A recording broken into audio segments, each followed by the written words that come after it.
Hey everybody, it's Dr. Fish, it's the Mad Scientist. Guys, today I made the do-it-yourself troll survival fishing pole. For this, guys, I took a piece of bamboo. I took an old reel I had laying around the house that has some monofilament on it.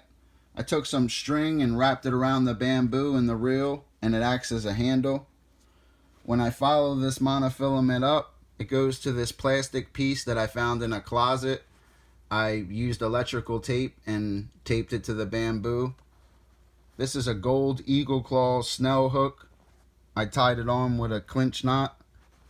I hot glue gunned a troll on there, zip tied a flashlight, and even added a knife. This is pretty cool, guys. This is the do-it-yourself troll survival fishing pole.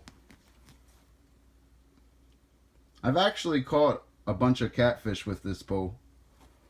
Works great. It really does.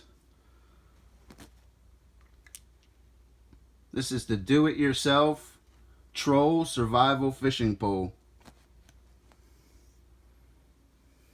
This is so cool, guys. It works great.